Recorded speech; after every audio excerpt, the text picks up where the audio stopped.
ಅಂತಹ 4 ವರ್ಷಗಳು ಸದ್ಯ ಬಿಜೆಡಿ ಒಬ್ಬರು ದೊಡ್ಡ ನಾಯಕ, 4 ಬಾರಿ ಶಾಸಕರಾಗಿದ್ದಾರೆ, 3 ಬಾರಿ ಸಚಿವರಾಗಿದ್ದಾರೆ, 1 ಬಾರಿ ಸ್ಪೀಕರ್ ಆಗಿದ್ದಾರೆ, ಸಂಸದರಾಗಿದ್ದಾರೆ. ಆ ಪುಣ್ಯಾತ್ಮ ಈ ತಾಲೂಕಲ್ಲಿ ಯಾವತ್ತೂ ಕೂಡ ಜಾತೀಯತೆ ಮಾಡಿಲ್ಲ ಪುಣ್ಯಾತ್ಮ, ಯಾವತ್ತೂ ಜಾತೀಯತೆ ಮಾಡಿಲ್ಲ ಪುಣ್ಯಾತ್ಮ. ಆ ಜಾತಿ ಈ ಜಾತಿ ಪಂಗಡ ಮಾಡಿಲ್ಲ. ಆ ಪುಣ್ಯಾತ್ಮನ ಕಾಲದಲ್ಲಿ ಎಲ್ಲಾ ಸಮಾಜಕ್ಕೂ ಸಾಮಾಜಿಕ ನ್ಯಾಯ. ಯಾವತ್ತೂ ಕೂಡ ಪುಣ್ಯಾತ್ಮ ಬ್ಲಾಕ್ ಮೇಲ್ ಮಾಡಲಿಲ್ಲ, ಎದುರಿಸ್ತಿಲ್ಲ, ಹಲ್ಲೆ ಮಾಡಿಸ್ತಿಲ್ಲ, ಬೆದರಿಕೆ ಹಾಕಲಿಲ್ಲ, ಒಂದು ಆಡಿಯೋ ಕೊಡ್ಲಿಲ್ಲ, ಒಂದು ವಿಡಿಯೋ ಮಾಡಲಿಲ್ಲ, ಯಾವತ್ತೂ ಮಾಡಲಿಲ್ಲ. ಪುಣ್ಯಾತ್ಮ ಈ ದೇಶ ಈ ರಾಜ್ಯದಲ್ಲಿ ಮಾಡತಕ್ಕಂಥ ಸಾಧನೆಗಳಲ್ಲಿ ಆದರೂ ಕೂಡ ಅವರು. ನಾನು ಇವತ್ತಿನ ರಾಜಕಾರಣಿಗಳಿಗೆ ಹೇಳ್ತೀನಿ, ಯಾಕೆ ಈ ತರ ಒಂದು ಗುಣ? ರಾಜಕಾರಣ ಮಾಡಬೇಕು ಅಂದ್ರೆ ಪ್ರಾಮಾಣಿಕತೆಯಿಂದ, ಪ್ರೀತಿಯಿಂದ, ಎಲ್ಲರ ವಿಶ್ವಾಸವನ್ನು ಗೆದ್ದು ರಾಜಕಾರಣ.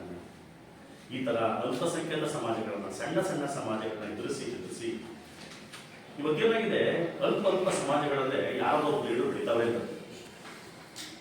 ಸಣ್ಣ ಸಣ್ಣ ಸಮಾಜಗಳಲ್ಲಿ ಯಾರೋ ಕೂಡ ಒಬ್ಬರು ಲೀಡರ್ ಬೆಳಿತಾವೆ ಅಂದ್ರೆ ಅದೇ ಸಮಾಜದಲ್ಲಿ ಅವ್ರು ಆಗಿರ್ತಕ್ಕಂಥ ಕೆಲವು ಇರ್ತಾರೆ ಮೀರ್ಸಾಧಕರು, ಅವ್ರು ಆಗಿರ್ತಕ್ಕಂಥ ಮೀರ್ಸಾಧಕರು ಇರ್ತಾರೆ. ಆ ಮೀರ್ಸಾಧಕರನ್ನ ಕಟ್ಕೊಂಡು ಆ ಬೆಳೆದಿರ್ತಕ್ಕಂಥ ಲೀಡರ್ನ ತುಳಿತಕ್ಕಂಥ ಕೆಲಸವನ್ನ ನಾನು ಮೊನ್ನೆ ಪತ್ರಿಕಾ ಮೂಲಕ ನಾನು ಈ ತಾಲೂಕಿನ 2 ಲಕ್ಷ ಜನಗಳಿಗೆ, ಎಲ್ಲಾ ಪಕ್ಷದ ಲೀಡರ್ಗಳಿಗೆ, ನಾಯಕರುಗಳಿಗೆ ನಾನು ಮನವಿ ಮಾಡ್ತೀನಿ, ರಾಜಕಾರಣ ಮಾಡಿ. ಆದ್ರೆ ಸಣ್ಣ ಸಣ್ಣ ಸಮಾಜದ ಬೆಳೆದಿರ್ತಕ್ಕಂಥ ಲೀಡರ್ಗಳನ್ನ ಅದೇ ಸಮಾಜದಲ್ಲಿರ್ತಕ್ಕಂಥ ಮೀರ್ಸಾಧಕರನ್ನ ಬಳಸ್ಕೊಂಡು ತುಳಿಯೋದು ಎಷ್ಟು ಮಟ್ಟಿಗೆ ಸರಿ. ಆಮೇಲೆ ನಮ್ಮ ಕುಟುಂಬ, ನಾನು ಬಿಡಿ ನಿಮ್ಗೆ ಗೊತ್ತಿದೆ, ನಾನು ಸ್ವಲ್ಪ ಧೈರ್ಯಗಾರ, ಲಾಯರು. ನಾನು ವಡ್ರಳ್ಳಿ ಗ್ರಾಮದ ನೀರು ಕುಡಿದು ಅನ್ನ ತಿಂದು ಬೆಳೆದಿರ್ತಕ್ಕಂಥವ್ರು, ಸ್ವಲ್ಪ ಧೈರ್ಯ ಜಾಸ್ತಿ. ಆದರೆ ನನಗೆ ತೊಂದರೆ ಕೊಟ್ಟಿದ್ದೀನಿ. ನಾನು ರಾಜಕೀಯಕ್ಕೆ ನೀವು ಬೇಕಾದ್ರೆ ಬಂದು ಸ್ಪರ್ಧೆ ಮಾಡಿ, ಯಾಕಂದ್ರೆ ಮುಂದೆ ಬರ್ತಕ್ಕಂಥ ಜಿಲ್ಲಾ ಪಂಚಾಯತ್ ತಾಲೂಕು ಚುನಾವಣೆಯಲ್ಲಿ ನಾನು ಸ್ಪರ್ಧೆ ಮಾಡೋದು 100 ಭಾಗ ಖಚಿತ. ಹಿಂದೆ ವೀರಶೈವ ಸಂಘದ ಚುನಾವಣೆ ಇತ್ತು. ಆ ವೀರಶೈವ ಸಂಘದ ಚುನಾವಣೆಯಲ್ಲಿ ನನ್ನ ಸೋಲಿಸಬೇಕು ಅನ್ನೋ ಒಂದೇ ಒಂದು ಕಾರಣದಿಂದ ಎಲ್ಲಾ ಪಕ್ಷದ ಕೆಲವು ಮುಖಂಡರುಗಳು, ಎಲ್ಲಾ ದೊಡ್ಡ ಲೀಡರ್ಗಳು ಹಣ ಸಹಕಾರ ಮಾಡದೆ ಅವ್ರಿಗೆ ನೀವು ಸೋಲಿಸಿದ್ರಿ. ನನಗೆ ಚಿಂತೆ ಇಲ್ಲಪ್ಪ, ನನಗೆ ಚಿಂತೆ. ರಾಜಕಾರಣ ಅದು, ರಾಜಕಾರಣ ನೀವು ಮಾಡಿದ್ರಿ. ಯಾಕೆ ನನ್ನ ದ್ವೇಷ ಇತ್ತು, ಅಸೂಯೆ ಇತ್ತು, ಲೀಡರ್ ಆಗ್ಬಿಡ್ತಾನೋ, ನೀವು ಮಾಡಿದಿರಿ, ನಿಮ್ ಕರ್ತವ್ಯ. ನನಗೇನು ಹೊಟ್ಟೆ ಕಿಚ್ಚಿಲ್ಲ. ಆದ್ರೆ ಈ ಒಂದು ಫೇಕ್ ಆಡಿಯೋಗೆ ನನ್ನ ಫೋಟೋ ಎಡಿಟ್ ಮಾಡಿ ಅಪ್ಲೋಡ್ ಮಾಡಿ ನನ್ನ ಕುಟುಂಬಕ್ಕೆ ನನ್ನ ರಾಜಕೀಯವಾಗಿ, ಮಾನಸಿಕವಾಗಿ, ದೈಹಿಕವಾಗಿ ನೀವು ತೊಂದರೆ ಮಾಡಿದ್ರಲ್ಲ, ಅವಮಾನ ಮಾಡಿದ್ರಲ್ಲ, 8 ತಿಂಗಳು 9 ತಿಂಗಳು ಕಣ್ಣೀರು ಹಾಕಿದೀವಲ್ಲ, ನಾನು ಓಕೆ ಸಮಯ ನನ್ನ ತೊಂದರೆ ಕೊಡಿ, ನನಗೆ ಅನ್ಯಾಯ ಮಾಡಿ. ಆದ್ರೆ ನನ್ನ ಹೆಂಡತಿ ನಿಮ್ಗೆ ಏನು ಮಾಡಿ ಅನ್ಯಾಯ ಮಾಡಿ, ನನ್ನ ಶ್ರೀಮತಿ ನಿಮ್ಗೆ ಅನ್ಯಾಯ ಮಾಡಿ, ನನ್ನ ಪುಟ್ಟ ಪುಟಾಣಿ ಮಕ್ಕಳು, ನನ್ನ ಮಕ್ಕಳು 13 ವರ್ಷದ ಮಗಳು, 8 ವರ್ಷದ 7 ವರ್ಷದ ಮಗ ನಿಮ್ಗೆ ಅನ್ಯಾಯ ಮಾಡಿ. ಎಷ್ಟೋ ದಿನ ನನ್ನ ಕುಟುಂಬದಲ್ಲಿ ಕಣ್ಣೀರು ಹಾಕಿ ಜೀವನ ಮಾಡಿದೀವಲ್ಲ, ನಿಮ್ಗೇನು ಅನ್ಯಾಯ ಮಾಡಿ. ನಾನೇನು ತಪ್ಪು ಮಾಡಿದ್ರೆ ನೀವು ತಿದ್ಕೊಳ್ವಾ? ಇನ್ನೇನಾದ್ರು ಹೇಳಿ ಕಾನೂನು ಪ್ರಕಾರ ಫೇಸ್ ಮಾಡೋಣ. ಕಾನೂನಿದೆ, ಪ್ರಶ್ನೆ ಇದೆ, ಫೇಸ್ ಮಾಡೋಣ. ಎಷ್ಟೋ ದಿನ ನನ್ನ ಕುಟುಂಬದಲ್ಲಿ ನನ್ನ ಮಕ್ಕಳು, ನನ್ನ ಹೆಂಡತಿ ಊಟ ಮಾಡದೆ ಮಲಗಿದಾರಲ್ಲ, ಕಣ್ಣೀರು ಹಾಕೊಂಡು ಊಟ ಮಾಡದೆ ಮಲಗಿದಾರಲ್ಲ, ನಿಮ್ಗೆ ಶಾಪ ತಟ್ಟಲ್ವಾ ಈ ತರ ಮಾಡಿಲ್ಲ? ಶಿವಭಕ್ತರ ಶಾಪ ಸಾಯುವವರೆಗೆ ಕಣಯ್ಯ, ಶಿವಭಕ್ತರ ಶಾಪ ಸಾಯುವವರೆಗೆ. ಯಾರು ಕೂಡ ತಪ್ಪಿಸೋಕ್ಕಾಗಲ್ಲ. ಹಿಂದೆ ಶಿವಭಕ್ತರಿಗೆ ಅಯೋನ್ಸಿ, ಕಣ್ಣೀರು ಹಾಕ್ಸಿ, ಅವ್ರ ಮನೆ ಹಾಳು ಮಾಡಿ, ತೊಂದರೆ ಮಾಡಿ ಯಾರು ಉದ್ಧಾರ ಆಗಿಲ್ಲ, ಉದ್ಧಾರ ಆಗೋದೂ ಇಲ್ಲ. ಇದು ಬರಮಣಿ ಬಳಿ, ಇವತ್ತು ಬರಮಣಿ ಬಳಿ ಆಲ್ರೆಡಿ ನೋವುಗಳನ್ನ ಅನುಭವಿಸ್ತಾ ಇದ್ದೀರಿ, ಇನ್ನೊಂದು ಕೂಡ ಅನುಭವಿಸ್ತಾ. ತಾಲೂಕಲ್ಲಿ ರಾಜಕಾರಣ ಏನಾಗ್ತಾ ಇದೆ? ಇದು ಧನಂಜಯ ಕುಮಾರ್ ಕುಟುಂಬದ ಕಣ್ಣೀರಿನ ಮುಂದುವರಿಕೆಯ ಭಾಗ, ನನ್ನ ಹೆಂಡತಿ ಮಕ್ಕಳ ಕಣ್ಣೀರಿನ ಭಾಗ. ನನ್ನ ಹೆಂಡತಿ ಮಕ್ಕಳು ಸುಮಾರು ವಾರಗಟ್ಟಲೆ, ತಿಂಗಳಗಟ್ಟಲೆ ಊಟ ಮಾಡಲು ಮನೆಕಂಡರೆ ಬೆಳಗಾನ ಆ ನೋವು ಕಣ್ಣೀರು ಚುಚ್ಚುತ್ತೆ. ನೀವು ಇವತ್ತಲ್ಲ, ನೀವು ಸಾಯುವವರೆಗೆ ಯೋಚನೆ ಮಾಡ್ತೀರಿ.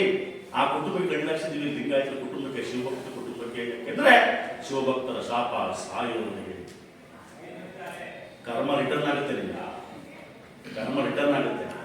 ನೀವು ಯಾವ ಕಾಶಿಗಲ್ಲ, ಯಾವ ತಿರುಪತಿಗಲ್ಲ, ಯಾವ ಕನ್ಯಾಕುಮಾರಿಗೆ ಹೋದ್ರು ನನ್ನ ಕುಟುಂಬದ ಶಾಪ ನೀವು ಬಿಡಲ್ಲ.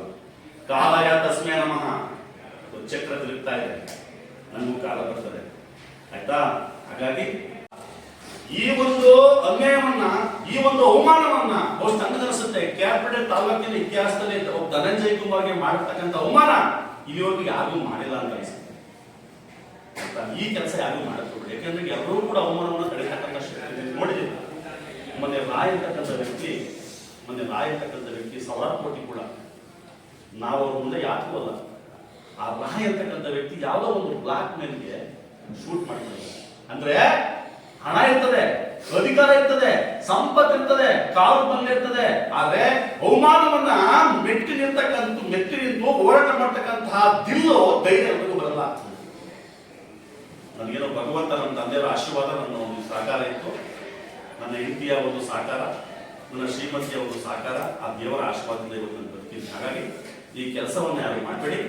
ಮತ್ತೆ ಏನು ಈ ಆರೋಪಿ ಈ ಮೋಹನ್ ಕುಮಾರ್ ಇದ್ದಾರೆ, ಅವ್ರ ವಿರುದ್ಧ ನಾನು ಕೋರ್ಟ್ನಲ್ಲಿ ಸುಮಾರು ಒಂದು 5 ಕೋಟಿಗೆ ಮಾನನಷ್ಟ ಮೊಕದ್ದಮೆಯನ್ನು ಕೂಡ ಆಗ್ತಾ ಇದ್ದೀನಿ. ಮತ್ತೆ ಆರೋಪಿ ಮೋಹನ್ ಕುಮಾರ್ ವಿರುದ್ಧ ದಿನಾಂಕ 10/2/2020 ಮಂಡ್ಯದಲ್ಲಿ ಕೇಸಿದೆ, ಅವರಿಗೆ ಹಾಜರಾಗ್ತಾ ಇದ್ದಾರೆ. ಹಾಗಾಗಿ ಇವತ್ತು ಈ ಕೆಲಸವನ್ನ ಮಾಡಬೇಡಿ. ಮುಂದಿನ ಜನಾಂಗಕ್ಕೆ ತಾವು ಮಾದರಿ ಆಗಬೇಕು. ಮುಂದಿನ ಯುವ ಪೀಳಿಗೆ ಇನ್ನೊಂದು ಮಾತಾಡ್ತೀನಿ ತಾಲೂಕಲ್ಲಿ, ಇದು ಆಕ್ಟ್, ಹೊಸ ಆಕ್ಟ್, ಇದು ಸೈಬರ್ ಆಕ್ಟ್ ಮತ್ತೆ BNS ಕನ್ನಡ ಪ್ರಕರಣವನ್ನ ದಾಖಲು ಮಾಡಬೇಕು. ದಯಮಾಡಿ ತಾಲೂಕಿನ ಜನತೆಗೆ, ಇಡೀ ರಾಜ್ಯದ ಜನತೆಗೆ ನಾನು ಕೈ ಮುಗಿದು ಪ್ರಾರ್ಥನೆ ಮಾಡ್ತೀನಿ. ನಿಮ್ ಕಡೆಯರೋ ನಿಮ್ಗೆ ಆಗದೆ ಇರೋರು ಯಾರು ಕೂಡ ಈ ತರ ಮೋಸ್ಟಿಂದ ನಿಮ್ಗೆ ಏನಾದ್ರು ಅವಮಾನನೋ, ಅದನ್ನೋ, ಆಡಿಯೋನೋ, ವಿಡಿಯೋನೋ, ಇನ್ನೊಂದೇನೋ ಮಾಡಿ ಮೊಬೈಲಲ್ಲಿ ಅಪ್ಲೋಡ್ ಮಾಡಿದಾಗ ದಯಮಾಡಿ ಯಾರು ಕೂಡ ನಿಮ್ಮ ಜೀವನ ಕಳ್ಕೋಬೇಡಿ, ನಿಮ್ಮ ಜೀವನ ಹಾನಿ ಮಾಡ್ಕೋಬೇಡಿ. ದಯಮಾಡಿ ಇಡೀ ಜಿಲ್ಲೆಯಲ್ಲಿ ಒಂದೇ ಪೊಲೀಸ್ ಸ್ಟೇಷನ್ ಇರ್ತಕ್ಕಂಥದ್ದು ಎಲ್ಲೂ ಇಲ್ಲ. ಸೈಬರ್ ಪೊಲೀಸ್ ಸ್ಟೇಷನ್ ಪ್ರತಿ ಜಿಲ್ಲೆಯಲ್ಲೂ ಇದೆ, ಪ್ರತಿ ಜಿಲ್ಲೆಯಲ್ಲೂ ಕೂಡ ಸೈಬರ್ ಪೊಲೀಸ್ ಸ್ಟೇಷನ್ ಇದೆ. ಆಮೇಲೆ ತುಂಬಾ ಸಿವಿಯರ್ ಅಫೆನ್ಸ್, ಕೋಟಿಗಟ್ಟಲೆ ದಂಡ ಹಾಕ್ತಾರೋ ಮೇಲೆ ಮಹಾರಾಷ್ಟ್ರ ಮುಖಂಡರಿಗೆ ದುಡ್ಡು ಕಟ್ಟಬೇಕು. ಮತ್ತೆ ಕನ್ವಿಕ್ಷನ್ ಮುಂದೆ ಆರೋಪ ಸಾಬೀತನ್ನು ಮಾಡಿಸ್ಬೇಕು. ಟೆಕ್ನಿಕಲ್ ಎವಿಡೆನ್ಸ್, ಥಿಯರಿ ಎವಿಡೆನ್ಸ್ ಅಲ್ಲ, ಇದು ಪಟ್ಟಂತ ಸಿಗುತ್ತೆ ಎವಿಡೆನ್ಸ್.